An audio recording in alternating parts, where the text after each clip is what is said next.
ఈ ఒక్క విషయంతోనే ఒక విషయం అయితే తేతతెల్లమే. ఏంటి, ముఖ్యమంత్రి గారు ఎప్పుడు వెళ్ళినా కూడా సాధారణ ప్రయాణికులతో పాటు వెళ్తున్నారు కానీ స్పెషల్ ఫ్లైట్లు వెళ్ళట్లేదని నేను చెప్పిన మాటని అప్పుడు అబద్ధం అన్నారు, ఇప్పుడు వాళ్ళే నిజం అని చెప్తున్నారు. ఓకే, అయిపోయింది. అయితే ఈరోజు ఒక ఒక విషయం వారి పాయింట్లు ఏమన్నారంటే, దుబ్బాకలో ఓడిపోవడానికి హరీష్ రావే కారణము అని కవితక్క అన్నారు. అట్లాగే ఇంకొక ఎమ్మెల్సీని పెట్టమని చెప్పి నాకు బీజేపీ వాళ్ళే ఫోన్ చేసి చెప్పినారని కూడా తనే అనింది.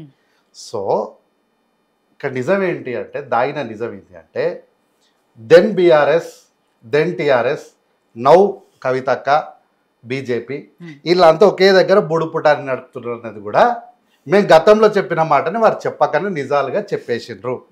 అయితే కొంతమంది ఇంతకుముందు నేను కొన్ని ఇన్ఫర్మేషన్ వెతుకుతుంటే ఒక పోస్ట్ చూసిన, నీ స్థాయి ఏందో తెలుసుకో కవితక్క, హరీష్ అన్న గురించి మాట్లాడుతున్నావు, హరీష్ అన్ననే ఉద్యమం అంతా చేసిండు, నీకు ఉద్యమానికి ఏం సంబంధం అని. మరి ఆయన మరి దాన్ని ఏమంటారో నాకు తెలియదు. ఆయనను మరి హరీష్ రావు గారు ఫాలోవర్ అంటారా, బీఆర్ఎస్ పార్టీ కార్యకర్త అంటారా, పెయిడ్ ఆర్టిస్ట్ అంటారా, ఏమంటారో మీ ఇష్టం, నాకైతే తెలియదు. నేను చూసిన హ్యాష్ లేసి @ ట్యాగ్ చేసిండు.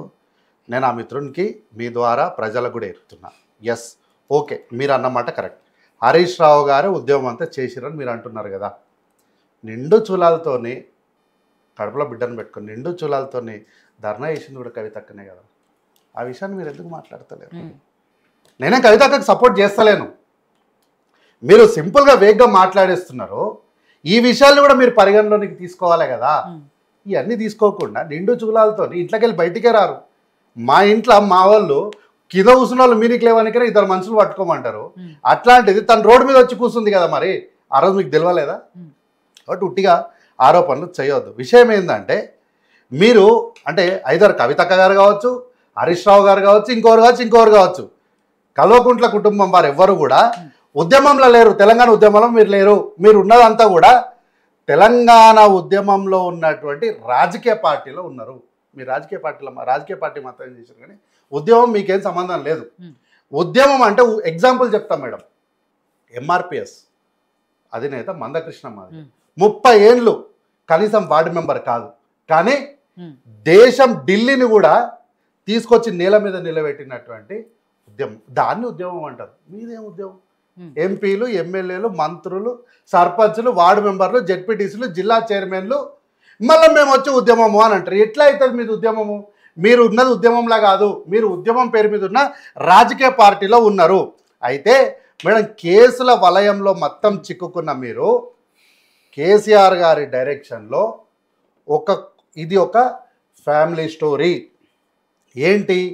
డైవర్షన్ చేస్తున్నటువంటి డైవర్షన్ పాలిటిక్స్. ఇటు ఈ కారని, కాళేశ్వరం అని ఇవన్నీ జరుగుతున్న నేపథ్యంలో వీటన్నిటిని గురించి పక్కకు తప్పించి ఇప్పుడు మనం ఇంతసేపట్ల కాళేశ్వరం గురించి, ఈ కార్ రేస్ గురించి మాట్లాడే అవకాశం లేకుండా పోయింది. ఈరోజు ఎంతసేపు ఉన్న కేసీఆర్ గారు, కవిత గారు, హరీష్ రావు గారు. సో వాళ్ళ పేర్లు మాత్రమే మీడియాలో బతుకుండడానికి పెద్దయిన ఫామ్ హౌస్లో రచించినటువంటి ఒక గ్రంథం, దానికి డైరెక్షన్, స్క్రీన్ ప్లే మొత్తం వారే కనిపించాలి. ఈరోజు మూసాపేటలో ముఖ్యమంత్రి రేవంత్ రెడ్డి గారు ఒక పెద్ద సభ నిర్వహించి ఆడ అభివృద్ధి కార్యక్రమాలు చేశారు. దాని గురించి మనం ఏం మాట్లాడాలి, దేవరకద్ర నియోజకవర్గం గురించి.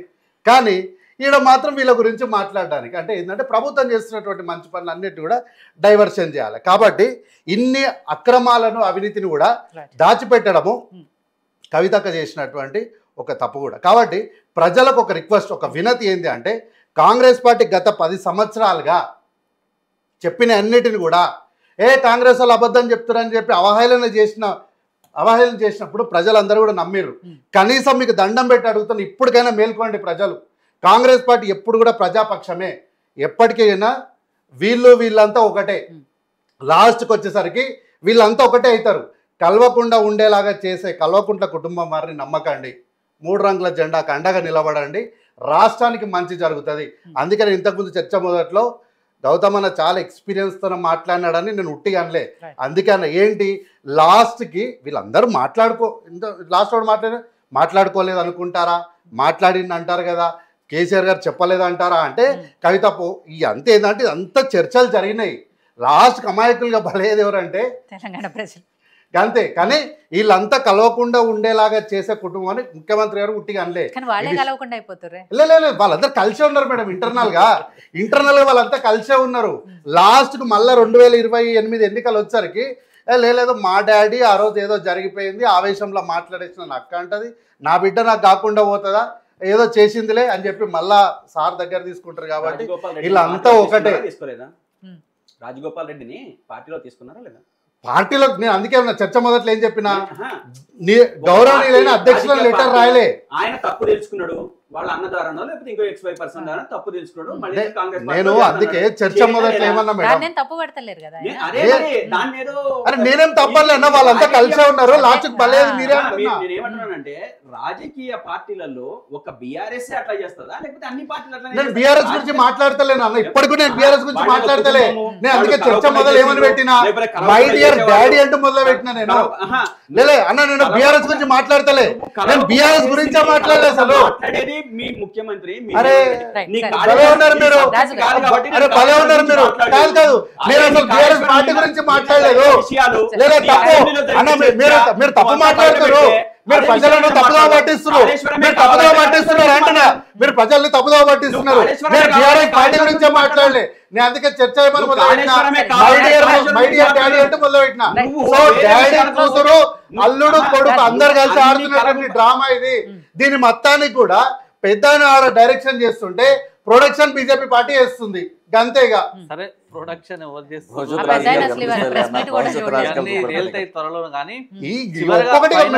పదేళ్ళు చెప్పింది ఒక్కొక్కటి తెలుస్తూనే ఉంది.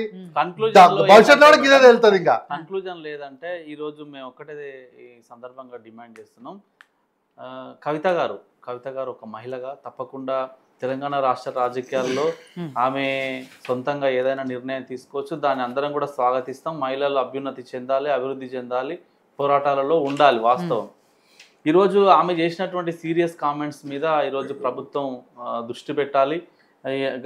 ఎవరు అవినీతి పరులు, ఎవరు దయ్యాలు అని తేల్చాలి, ఎవరు లిల్లీపుట్లో తేల్చాలి, ఎవరు జలగలో తేల్చాలి, ఎవరు మేక వన్నిన పులులో తేల్చాల్సినటువంటి బాధ్యత ఈరోజు కాంగ్రెస్ ప్రభుత్వం మీద ఉన్నది.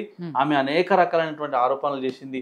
750 కోట్లతోని ఒక ఆయన పేరు ఆమెనే చెప్పింది కాబట్టి మనం చెప్పినా ఇక్కడ ఏమి ఇబ్బంది లేదు. కాబట్టి పోచంపల్లి శ్రీనివాసరెడ్డి అనేటువంటి ఎమ్మెల్సీ 750 కోట్లతోని సంతోషరావుతో కలిసి పెద్ద పెద్ద వెంచర్లు వేసిండు, చేస్తున్నాడు అని చెప్పేసి ఆమె నెంబర్తో సహా ఎంత కరప్షన్ జరుగుతుంది, ఎట్లా జరుగుతుంది అనేది చాలా విషయాలు చెప్పింది. సంతోషరావు గతంలో దళితుల మీద అతి కిరాతకంగా దాడి చేస్తే వాళ్ళ ఫ్యామిలీస్ ఇప్పటి వరకు ఫ్యామిలీస్లో ఎవ్వరు కూడా పనిచేయనటువంటి పరిస్థితిలో ఉన్నారని చెప్పింది. ఇట్లా అనేక విషయాలు ఆమె చెప్పింది. కాబట్టి దీని మీద సీరియస్గా ఫోన్ ట్యాపింగ్లో ఎవరు ఉన్నారు, ఈ దళితుల మీద దాడులు ఎవరున్నారు, కాళేశ్వరం ప్రాజెక్టులో అవినీతి ఎవరు వల్ల జరిగింది, వీటన్నిటి మీదుగా ఈ ప్రభుత్వం చాలా సీరియస్గా ఆమె చేసినటువంటి ఆరోపణల మీద కాంగ్రెస్ ప్రభుత్వం అన్ని తీయాలి. నేనేమంటున్నా, ముఖ్యమంత్రి చెప్తున్నాడు, అంతకు ముందు ముఖ్యమంత్రి ఏమన్నాడు, నా ఫోన్ మొత్తం ట్యాపింగ్ చేసింది బీఆర్ఎస్ ప్రభుత్వము. నేను చెప్పేది నీకు వినిపిస్తున్నా, మొత్తం నాదంతా చేసిండ్రు, నన్ను బట్టబయ చేసిండ్రు, నా బండారం అంతా బయట పెట్టిండ్రు, ఇంత దారుణం చేస్తుందా బీఆర్ఎస్ పార్టీ మాట్లాడిండు. ఇప్పుడు మొన్న ఏం చెప్పిండు అసలు నాకే నోటీస్ ఇవ్వలేదు, నాకు కాలేదు. వీటితో పాటు ఈ రోజు ఆయనకు నోటీసులు ఇవ్వని మాట అయితే వాస్తవమే.